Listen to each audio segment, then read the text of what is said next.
देखिए एग्जाम के अंदर जो प्रश्न पूछा गया था, सविनय अवज्ञा आंदोलन के दौरान महात्मा गांधी के नेतृत्व में प्रसिद्ध दांडी मार्च में लगभग दूरी तय की थी। सीधा सा प्रश्न पूछा गया कि सविनय अवज्ञा आंदोलन के दौरान महात्मा गांधी के नेतृत्व में प्रसिद्ध दांडी मार्च ने लगभग दूरी तय की थी। दांडी मार्च ने लगभग दूरी तय की थी, ये प्रश्न है। और ऑप्शन जो दिया गया है, 241 मील, 400 किलोमीटर, 200 किलोमीटर, उपयुक्त में से एक से अधिक, उपयुक्त में से कोई नहीं। ये जो प्रश्न है, ये प्रश्न बीपीएससी टीआरई 3 के शिक्षक भर्ती के एग्जाम में ये प्रश्न पूछा गया था। इस प्रश्न का सही आंसर अगर आप जानते हैं तो कमेंट में बताइए इस प्रश्न का सही आंसर क्या होगा। वैसे इस प्रश्न का सही आंसर तो हम लोग देखेंगे, उसके पहले सविनय अवज्ञा आंदोलन से संबंधित जितना भी फैक्ट बनेगा, इंपॉर्टेंट फैक्ट, उन सभी फैक्ट को पहले कवर कर लेते ताकि बीपीएससी टीआरई 4 के एग्जाम में अगर सविनय अवज्ञा आंदोलन के इसके आसपास से प्रश्न आए तो निश्चित रूप से आप लोग बनाकर आ सके। पहले सविनय अवज्ञा आंदोलन का नेतृत्व करता पूरा डिटेल देख लेते हैं, उसके बाद इस प्रश्न का सही आंसर देख लेंगे। सविनय अवज्ञा आंदोलन, अगर हम लोग बात कर रहे हैं सविनय अवज्ञा, सविनय अवज्ञा क्या है? सविनय अवज्ञा का जो अर्थ होता है वो होता है कानूनों या नियमों का विनयपूर्ण या विवेकपूर्ण ढंग से उल्लंघन। सविनय अवज्ञा का अर्थ जो होता है वो होता है कानूनों या नियमों का विनयपूर्ण या विवेकपूर्ण ढंग से उल्लंघन या तोड़ना। यह असहयोग के आगे चरण है। यानी सीधा सा आप ध्यान रखिएगा इस बात को, सविनय अवज्ञा का जो अर्थ होता है वो कानूनों या नियमों का विनयपूर्ण या विवेकपूर्ण ढंग से उल्लंघन, ये होता है सविनय अवज्ञा का अर्थ। अगर बात कर ले हम लोग सविनय अवज्ञा आंदोलन, सविनय अवज्ञा का विचार गांधी ने कहाँ से लिया था, ये महत्वपूर्ण सवाल है यहाँ पर। और ये एग्जाम में प्रश्न पूछा भी जाता है कि सविनय अवज्ञा का विचार गांधी ने कहाँ से लिया था। सविनय अवज्ञा का विचार गांधी ने अमेरिका के एक विचारक थे जिसका नाम है हेनरी डेविड थोरो। इसी अमेरिका के विचारक हेनरी डेविड थोरो से गांधी ने ग्रहण किया था सविनय अवज्ञा का विचार। तो इसको आप लोग निश्चित रूप से ध्यान रखिएगा। सीधा सा प्रश्न पूछा जाएगा, सविनय अवज्ञा का विचार गांधी ने कहाँ से लिया था? तो अमेरिका के जो विचारक थे जिसका नाम है हेनरी डेविड थोरो, इसी से गांधी जी ने सविनय अवज्ञा का विचार लिया था। सीधा आंसर करना है हम लोगों को। गांधी ने सविनय अवज्ञा का विचार कहाँ से लिया था? अमेरिकी विचारक जिसका नाम है हेनरी डेविड थोरो से विचार लिया था। हुआ क्या था कि गांधी जी ने अपनी 11 मांगे रखी थी। अपनी 11 मांगे जो रखी, गांधी ने अपनी 11 मांगे रखी थी। और ये 11 मांगे जो रखी थी, ये किन से रखी थी? ये रखी थी लॉर्ड इरविन से। लॉर्ड इरविन जो उस समय भारत के तत्कालीन गवर्नर जनरल या वायसराय थे। यानी ये जो बात है 1930 का, और 1930 में भारत के जो गवर्नर जनरल या वायसराय थे वो थे लॉर्ड इरविन। और इस लॉर्ड इरविन के सामने गांधी जी ने अपनी 11 मांगे रखी थी। और इस 11 मांग जो रखी थी उन्होंने, जिस पत्रिका के अंदर 11 मांगे जो रखी लॉर्ड इरविन के सामने, किस पत्रिका में? इस पत्रिका का नाम है यंग इंडिया पत्रिका। और ये यंग इंडिया जो पत्रिका है ये अंग्रेजी भाषा का पत्रिका है। ये यंग इंडिया पत्रिका है, ध्यान रखिएगा, यंग इंडिया पत्रिका। और एक जो है यंग इंडिया पुस्तक है। देखिएगा दोनों में अंतर है, यंग इंडिया पुस्तक।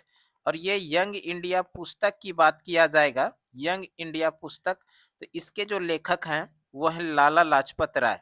अगर बात किया जाएगा यंग इंडिया पुस्तक के लेखक कौन है, तो यंग इंडिया पुस्तक के लेखक हैं लाला लाजपत राय। और वहीं पर अगर प्रश्न पूछा जाएगा यंग इंडिया पत्रिका, यंग इंडिया पत्रिका के संपादक कौन थे, तो वो थे गांधी जी। और इसी यंग इंडिया पत्रिका के अंदर गांधी ने अपनी 11 मांगे लॉर्ड इरविन के सामने रखे थे। लॉर्ड इरविन ने इस 11 मांगों को ठुकरा दिया, ये भी ध्यान रखिएगा।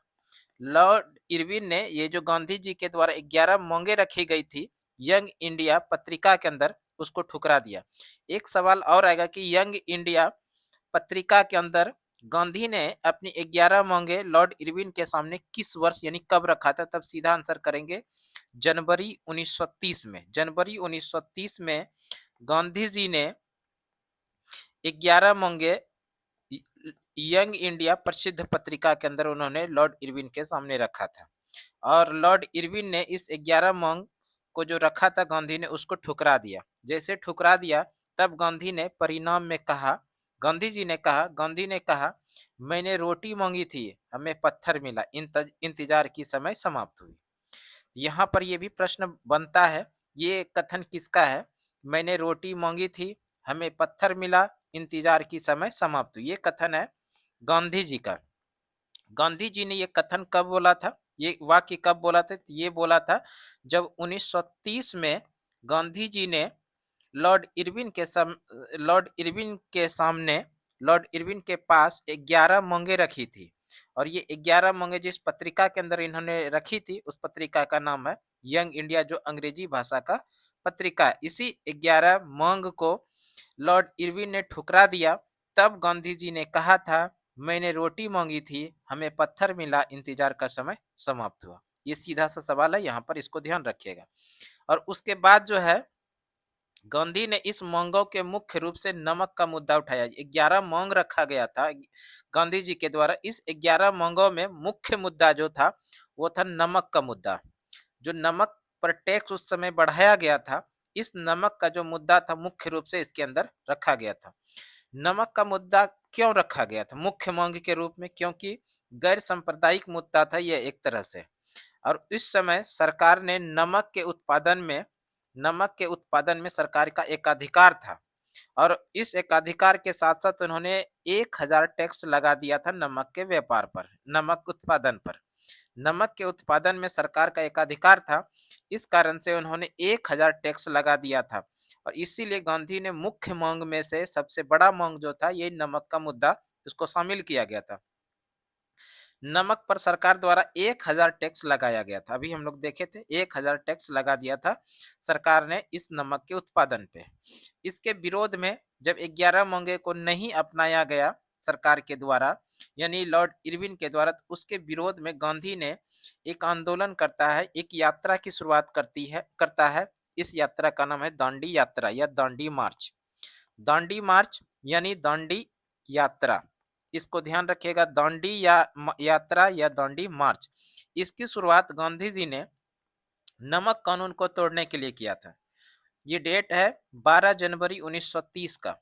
12 जनवरी 1930 को गांधी जी साबरमती आश्रम, जो कि अहमदाबाद में है, इस गांधी जी ने साबरमती आश्रम से, जो अहमदाबाद में, इस अहमदाबाद के साबरमती आश्रम से गांधी जी 12 मार्च 1930 को अपने 78 अनुयायियों के साथ, यानी 78 समर्थकों के साथ, ये भी एग्जाम में पूछा जाता है कि कितने समर्थक के साथ में इन्होंने अपनी दांडी यात्रा की शुरुआत किया था, तो सीधा आंसर करेंगे हम लोग 78 समर्थकों के साथ। अपने 78 समर्थकों के साथ इस दांडी यात्रा की शुरुआत किया, और उन्होंने एक प्रतिज्ञा भी किया। प्रतिज्ञा क्या था कि जब तक देश को स्वतंत्रता नहीं दिला देते, तब तक साबरमती आश्रम में प्रवेश नहीं करूंगा। गांधी जी ने जब दांडी यात्रा की शुरुआत किया 12 मार्च 1930 को, तो उसी समय उन्होंने एक प्रतिज्ञा किया कि जब तक भारत को स्वतंत्रता नहीं दिला देते तब तक साबरमती आश्रम में प्रवेश नहीं करूंगा। इसको भी ध्यान रखिएगा आप लोग। यहाँ से जो प्रश्न पूछा जाएगा आप लोगों से, दांडी यात्रा या दांडी मार्च की शुरुआत गांधी ने कब किया था? तो सीधा आंसर करेंगे 12 मार्च 1930 को। 12 मार्च 1930 को गांधी ने दांडी यात्रा की शुरुआत कहां से किया? तो सीधा आंसर करेंगे साबरमती आश्रम, जो अहमदाबाद में है, यहीं से इन्होंने इस दांडी यात्रा की शुरुआत किया था। इसी में प्रश्न बनेगा कि अपने कितने समर्थकों के साथ इस दांडी मार्च या दांडी यात्रा की शुरुआत किया था? तो 78 समर्थकों के साथ। और गांधी जी ने यहीं पर एक प्रतिज्ञा किया था, और ये प्रतिज्ञा था कि जब तक देश को स्वतंत्रता नहीं दिला देते तब तक साबरमती आश्रम में फिर से प्रवेश नहीं करेंगे। ये दांडी यात्रा था, ध्यान रखिएगा। उसके बाद जो है दांडी की कुल 24 दिनों की यात्रा के बाद, कुल दिन की बात करें तो 24 दिन, और दूरी की बात करेंगे तो कुल 385 किलोमीटर या 241 मील। ये भी ध्यान रखिएगा, ये भी एग्जाम में प्रश्न पूछा जाता है कि दांडी यात्रा के दरमियान गांधी ने कितने किलोमीटर की दूरी तय किया था। सीधा आंसर कीजिएगा, किलोमीटर में पूछेगा 385 किलोमीटर, और अगर मील में पूछेगा तो 241 मील। दोनों ही अलग अलग चीज है, ध्यान रखिएगा। मील में पूछेगा 241 मील, और किलोमीटर में 385 किलोमीटर। वैसे कहीं कहीं पर 390 किलोमीटर भी दिखेगा, लेकिन इसके पीछे हम लोगों को नहीं जाना, विशेष रूप से ध्यान देना है मील पर कि कितना मील, या 300 किलोमीटर की बात करेगा 385 किलोमीटर। अगर बात करें ये जो दांडी है, दांडी कहाँ पर है, किस जिला में, ये भी प्रश्न पूछा जा चुका है। दांडी है नवसारी जिला में। दांडी जो पहुंचा था गांधी जी 6 अप्रैल 1930 को, कब पहुंचा था, 6 अप्रैल 1930 को गांधी जी अपने कुल 24 दिनों की यात्रा के बाद, पैदल यात्रा के बाद, 385 किलोमीटर की दूरी तय करने के बाद गांधी जी 6 अप्रैल 1930 को दांडी पहुंचता है। दांडी किस जिला के अंदर है, अगर जिला की बात करेगा तो ये नवसारी जिला के अंदर है। और यहाँ पर इन्होंने गांधी जी 6 अप्रैल 1930 को अपना नमक कानून को तोड़ने के लिए गांधी ने यहाँ 6 अप्रैल 1930 को समुद्र के पानी से नमक बनाकर इस नमक कानून का उल्लंघन किया था। नमक कानून का उल्लंघन किस तरह से किया था, समुद्र के पानी से नमक बनाकर 6 अप्रैल 1930 को नमक कानून का उल्लंघन किया था। और इसी दिन 6 अप्रैल 1930 को ही सविनय अवज्ञा आंदोलन की शुरुआत होती है। ये सवाल आप लोग निश्चित रूप से ध्यान रखिएगा। गांधी जी ने सविनय अवज्ञा आंदोलन की शुरुआत कब किया, तो 6 अप्रैल 1930 को, 6 अप्रैल 1930 को सविनय अवज्ञा आंदोलन की शुरुआत किया था गांधी जी ने। दांडी यात्रा की बात करेगा तब आप लोग आंसर कीजिएगा 12 मार्च 1930, जबकि सविनय अवज्ञा आंदोलन की बात करेगा तो सविनय अवज्ञा आंदोलन की शुरुआत किया था 6 अप्रैल 1930 को। तो दोनों ही अलग अलग चीज है, ध्यान रखिएगा। 12 मार्च 1930 को जब गांधी जी दांडी यात्रा की शुरुआत किया तो कुल मिलाकर 24 दिनों की यात्रा के बाद, 385 किलोमीटर की दूरी तय करने के बाद 6 अप्रैल 1930 को गांधी जी दांडी पहुंचते हैं, और इस दांडी पहुंचकर इन्होंने समुद्र की पानी से नमक बनाकर इस नमक कानून का उल्लंघन किया। और उसके बाद जो है 6 अप्रैल को ही, 6 अप्रैल 1930 को ही इन्होंने सविनय अवज्ञा आंदोलन की शुरुआत किया था। तो ये दोनों चीज अलग अलग है। अगर दांडी यात्रा की बात करेगा तब हम लोग सीधा आंसर करेंगे 12 मार्च 1930 को, और सविनय अवज्ञा आंदोलन की बात करेगा तब आंसर करेंगे 6 अप्रैल 1930 को। अब प्रश्न पर डिपेंड करेगा प्रश्न क्या पूछ रहा है, ठीक है। अब देखिए आगे इसी में और थोड़ा डिटेल बात करते हैं। जब गांधी जी ने इस सविनय अवज्ञा आंदोलन को शुरुआत किया तो मोतीलाल नेहरू ने दांडी यात्रा की तुलना भगवान श्री राम की लंका यात्रा से की थी। ये भी प्रश्न पूछा जाता है कि दांडी यात्रा की तुलना भगवान श्री राम की लंका यात्रा से की थी, जब गांधी जी ने दांडी यात्रा की शुरुआत किया था। यानी प्रश्न पूछा जाएगा गांधी जी की दांडी यात्रा की तुलना भगवान श्री राम की लंका यात्रा से किसने किया था, तो हम लोग आंसर क्या करेंगे, वो किया था मोतीलाल नेहरू ने, ठीक है। इसको भी ध्यान रखिएगा, गांधी जी की दांडी यात्रा की तुलना भगवान श्री राम की श्रीलंका यात्रा से किसने किया था, तो मोतीलाल नेहरू ने। देखिए सुभाष चंद्र बोस ने भी यहाँ पर तुलना किया था। सुभाष चंद्र बोस ने दांडी यात्रा की तुलना, गांधी जी की दांडी यात्रा की तुलना नेपोलियन की पेरिस से अल्वा तक की यात्रा की तुलना की थी। यानी गांधी जी की दांडी यात्रा की तुलना सुभाष चंद्र बोस ने नेपोलियन की पेरिस से अल्वा तक की यात्रा से करते हैं। इसको ध्यान रखिएगा। यहाँ पर भी प्रश्न जो बनेगा, गांधी जी की दांडी यात्रा की तुलना नेपोलियन की पेरिस से एल्वा तक की यात्रा की तुलना किसने किया था, तो वो किया था सुभाष चंद्र बोस ने। देखिए आगे बात करते हैं। दांडी में पत्रकारों को संबोधित करते हुए गांधी ने कहा कि शक्ति के विरुद्ध अधिकार के इस युद्ध में विश्व की सहानुभूति की कामना करता हूं। ये भी बढ़िया प्रश्न यहाँ पर बनेगा। दांडी में पत्रकारों को संबोधित करते हुए गांधी जी ने कहा था, क्या कहा था, कहा था कि शक्ति के विरुद्ध अधिकार के इस युद्ध में विश्व की सहानुभूति की कामना करता हूँ। ये किसने कहा था? गांधी जी ने कहा था। दांडी में जब दांडी पहुंचा था तो पत्रकारों को संबोधित होते करते हुए इन्होंने कहा था। वेब मिलर संवाददाता के बारे में ध्यान रखिएगा। वेब मिलर एक संवाददाता है, यूनाइटेड प्रेस के संवाददाता है। वेब मिलर ने सविनय अवज्ञा आंदोलन का विस्तार से वर्णन किया था। वेब मिलर नामक जो पत्रकार है, इस वेब मिलर नामक पत्रकार ने सविनय अवज्ञा आंदोलन का विस्तार से वर्णन किया था। देखिए इसमें और भी कुछ है। इस सविनय अवज्ञा आंदोलन का नेतृत्व तो गांधी ने किया ही था। इसके साथ साथ में इसके अलग अलग क्षेत्रों में अलग अलग लोगों ने इस तरह से सविनय अवज्ञा आंदोलन का नेतृत्व किया था। इसी क्रम में तमिलनाडु में सविनय अवज्ञा आंदोलन का नेतृत्व सी राजगोपालाचारी ने किया था। इसको भी ध्यान रखिएगा, आपको प्रश्न पूछा जाएगा सविनय अवज्ञा आंदोलन का नेतृत्व तमिलनाडु में किसने किया था? तो सीधा आंसर करेंगे सी राजगोपालाचारी ने किया था। इसी तरह से सविनय अवज्ञा आंदोलन का नेतृत्व उड़ीसा में किसने किया था? उड़ीसा में किया था हरिहर दास और गोप बंधु ने। ये प्रश्न पूछा जाता है, इसको भी ध्यान रखिएगा। सविनय अवज्ञा आंदोलन का नेतृत्व उड़ीसा में किसने किया था? हरिहर दास एवं गोप बंधु ने। इसी क्रम में उत्तर पश्चिम क्षेत्र की बात करें, उत्तर पश्चिम क्षेत्र जिसको कि पश्चिमोत्तर क्षेत्र कहते हैं, उत्तर पश्चिम या पश्चिमोत्तर क्षेत्र में सविनय अवज्ञा आंदोलन का जो नेतृत्व किया था वो किया था खान अब्दुल गफ्फार खान ने। खान अब्दुल गफ्फार खान को सीमांत गांधी के नाम से भी जानते हैं।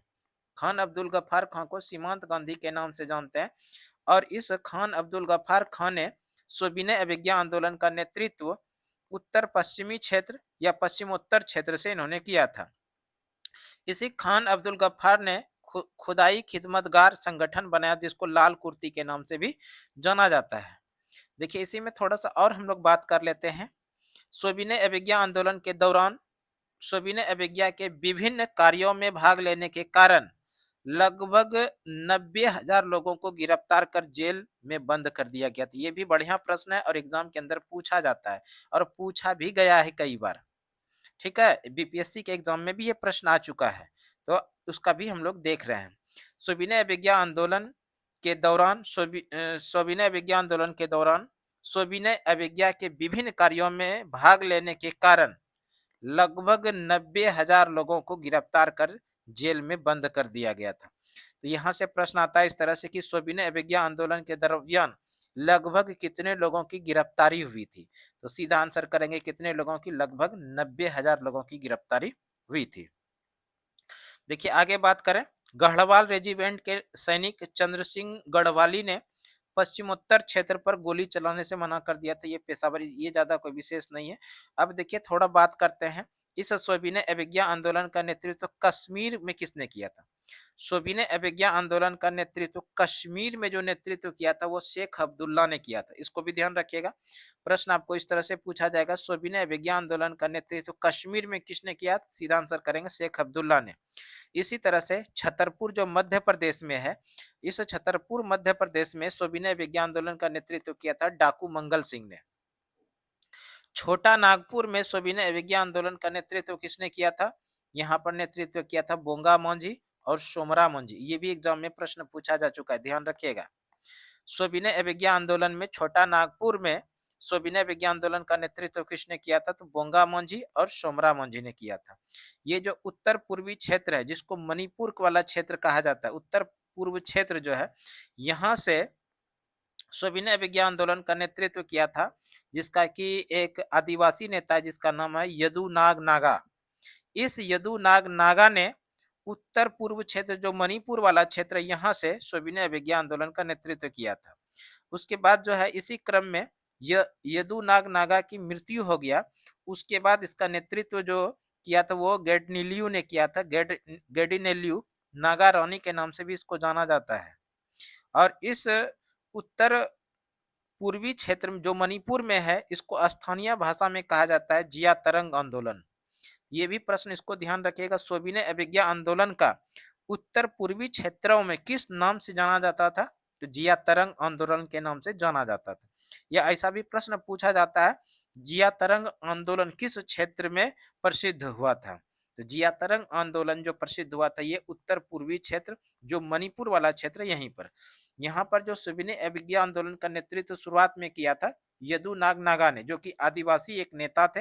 इनकी मृत्यु के बाद इसी की बहन थी जिसका नाम है गेडिनेलियू, इस गेडिनेलियू ने इसका नेतृत्व किया था।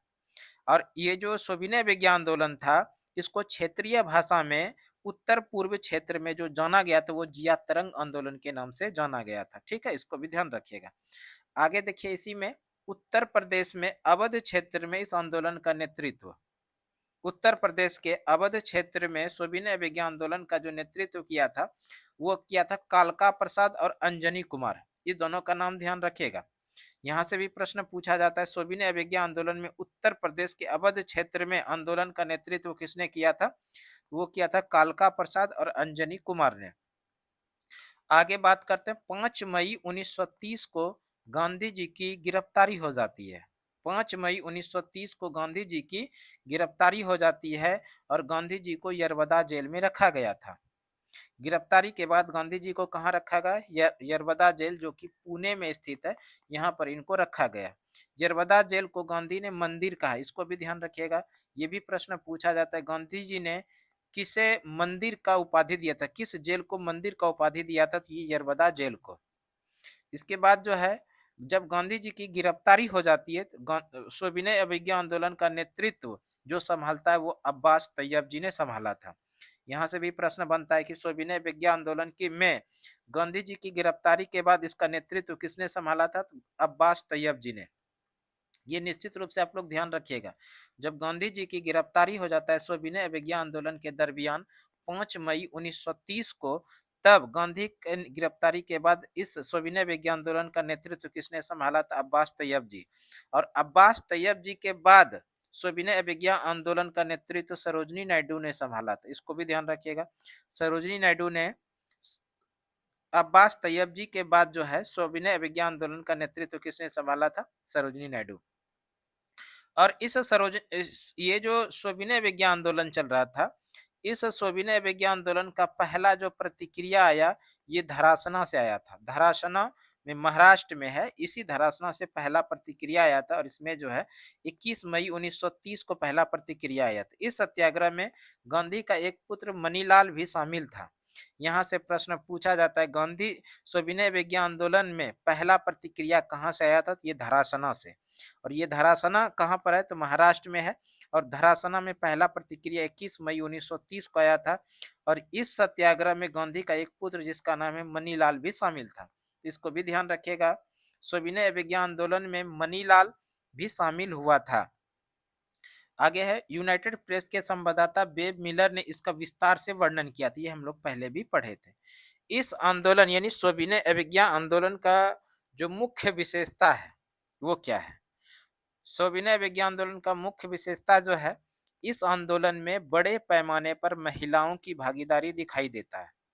सविनय अवज्ञा आंदोलन में बड़े पैमाने पर महिलाओं की भागीदारी दिखाई देता है। कमला देवी चट्टोपाध्याय के आग्रह पर गांधी ने महिलाओं को आंदोलन में बड़ी संख्या में शामिल किया था। बेहतरीन सवाल यहाँ पर बनेगा, इसको निश्चित ध्यान रखिएगा। कमला देवी चट्टोपाध्याय, कमला देवी चट्टोपाध्याय ने गांधी जी से आग्रह किया कि महिलाओं को भी इस आंदोलन में शामिल किया जाए, तो इसके आग्रह को स्वीकार करते हुए गांधी जी ने बड़ी संख्या में सविनय अवज्ञा आंदोलन के अंदर महिलाओं को शामिल किया था। तो यहाँ से सवाल जो बनेगा, किसके कहने पर गांधी जी ने सविनय अवज्ञा आंदोलन में महिलाओं को शामिल किया था? तो इसका नाम है कमला देवी चट्टोपाध्याय। निश्चित रूप से आप लोग ध्यान रखिएगा। और इसी सविनय अवज्ञा आंदोलन में मजदूर और किसान कांग्रेस के हाथ पैर है, ये नारा दिया गया था। मजदूर और किसान कांग्रेस के हाथ पैर है, ये नारा दिया गया था सविनय अवज्ञा आंदोलन के दरमियान। इसी सविनय अवज्ञा आंदोलन में मुस्लिम लीग का अधिवेशन होता है 1930। सविनय अवज्ञा आंदोलन के दरमियान मुस्लिम लीग का अधिवेशन 1930 में कहां पर होता है? इलाहाबाद में। और इसके अध्यक्षता का जो कर रहे थे मोहम्मद इकबाल, मोहम्मद इकबाल इस अधिवेशन की अध्यक्षता कर रहे थे। मुस्लिम लीग का 1930 का अधिवेशन की अध्यक्षता। और इस अधिवेशन में यानी इस मुस्लिम लीग के अधिवेशन में 1930 में जो अधिवेशन हुआ था, सविनय अवज्ञा आंदोलन का खुलकर विरोध किया गया। यानी सीधा सा याद रखिए, सविनय अवज्ञा आंदोलन का मुस्लिम लीग ने खुलकर विरोध किया था। ठीक है, ये कुछ इंपॉर्टेंट फैक्ट हो गया सविनय अवज्ञा आंदोलन से संबंधित। और दांडी यात्रा से संबंधित, दांडी यात्रा अलग है, अलग डेट को शुरू हुआ था, और सविनय अवज्ञा अलग डेट को शुरू हुआ था। दोनों चीजों को अलग अलग रूप में देखिएगा। सविनय अवज्ञा आंदोलन की शुरुआत की बात करेगा तो सविनय अवज्ञा आंदोलन की शुरुआत हुई थी 6 अप्रैल 1930 को, जबकि दांडी यात्रा की जो शुरुआत हुई थी वो हुई थी 12 मार्च 1930 को। ठीक है, अब हम लोग आ जाते हैं जो एग्जाम के अंदर प्रश्न पूछा गया था प्रश्न पर। एग्जाम के अंदर जो प्रश्न पूछा गया था, सविनय अवज्ञा आंदोलन के दौरान महात्मा गांधी के नेतृत्व में प्रसिद्ध दांडी मार्च ने लगभग दूरी तय की थी। जैसा कि आप लोग अगर डिटेल से पढ़े होंगे ध्यान से, तो हम लोग पढ़े थे सविनय अवज्ञा आंदोलन के दौरान महात्मा गांधी के नेतृत्व में दांडी मार्च ने लगभग जो दूरी तय की थी वो 241 मील, 241 मील, जो कि ऑप्शन ए में है। तो इस प्रश्न का जो सही आंसर हो जाएगा option A is the right answer. वैसे अगर ये किलोमीटर में रहता तो किलोमीटर भी आप लोग पढ़ चुके हैं, 385 किलोमीटर। तो यहाँ पर 241 मील दिया हुआ है, तो इस प्रश्न का जो सही आंसर हो जाएगा वो हो जाएगा option A is the right answer. हमें उम्मीद है ये वीडियो आपको आने वाले बीपीएससी टीआरई 4 के एग्जाम की तैयारी में और भी मजबूत आपकी तैयारी बना सकता है। तो एक छोटी सी जानकारी में भी आपके लिए उपयोगी जानकारी हो सकता है। तो इस वीडियो में इतना ही। अगली वीडियो में फिर से इसी तरह की जानकारी के साथ आप लोगों के साथ मिलते हैं। तब तक के लिए धन्यवाद। जय हिंद, वंदे मातरम।